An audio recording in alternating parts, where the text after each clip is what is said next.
We haven't really seen them do that much, really, for a side with a chance to go top of the league. Ritza through the legs of Felipe Melo, who could be in trouble here. He's in real trouble. It's a second yellow, and it's a red card for Felipe Melo. And Inter, on the hour mark, are down to 10 men. We could see it happening, couldn't we? I mean, whether that's a yellow card, because in the end, I think he gets done by a bit of skill and gets nutmegged. I'm not so sure Felipe Melo could have done much about the skill. But the referee saw it as it's another yellow card, and obviously he's left the field of play. Is this a yellow card? Gets a little nutmeg on him. Oh, I think that's a little bit harsh. I think that's a tad harsh. I just think he gets done by a bit of skill from Rizzo. I just wonder how much that's a yellow card that's been shown. Maybe in terms of reputation, because we all know Felipe Melo's reputation for putting the boot in. I think that's really harsh. I think Mancini agrees as well. You know, sometimes when you're on the field of play, you can get done by a little bit of skill. Not every foul has to be a card.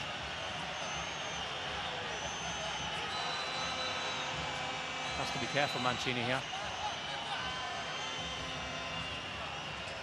Well, Luca Banti certainly prepared to enter into a conversation.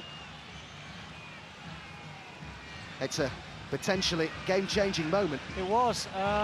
You know, you might question the referee. He deems it as another yellow card, but sometimes when you play the game, sometimes when you're running around, you can get done by a bit of skill, and it was Rizzo that put it between Felipe Melo's legs, and he couldn't really get out of the way. You know, he's a big lad. He's 6'2", 6'3". I don't think it was obstruction. I just think he gets done by a good bit of skill. One back here by Brozovic. They're going to have to work even harder out there now, those Inter players. Kondogbia is going to get through a lot of work, and remember, he's on a booking too. Absolutely, last thing he wants to go down to 9. Yajic. Beyond him went Juan Jesus. He's managed to get it to him somehow. Yajic. That might curtail Stefan Jovetic coming on the pitch.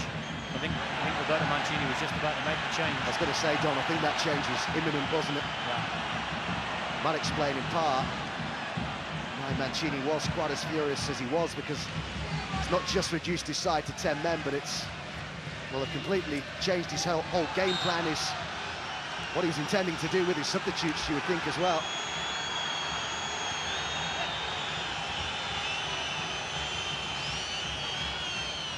I just wonder, though, you know, in a way, whether, as furious as Mancini is, as to whether bringing Bologna out of their shells a little bit more, making them more expansive, could, in a way, play into his hands. It depends on what Bologna's tactics are from now on, because if they get some width and start keeping possession, it's going down to 10 men.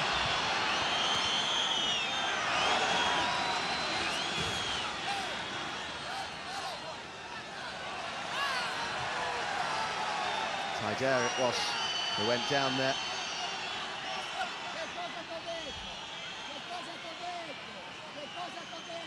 Well, it's certainly been interesting, entertaining, lively down there on the touchline for Roberto Mancini on his return to the club where it all started for him. Made his Serie A debut as an 18-year-old with Bologna.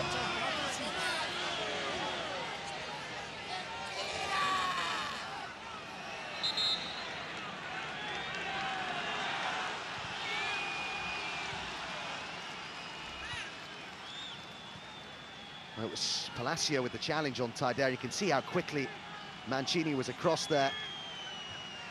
I'm going to talk to Luca Banti, who has clearly heard enough from Roberto Mancini, and been sent to the stands, or certainly even down the tunnel here for what remains by Luca Banti as we head into the 5 minutes to be added on. I think he's had a lot of luck, Mancini, tonight, hasn't he? You know, he feels as though the Felipe Melo yellow card wasn't a yellow card, which it certainly was. It was ultimately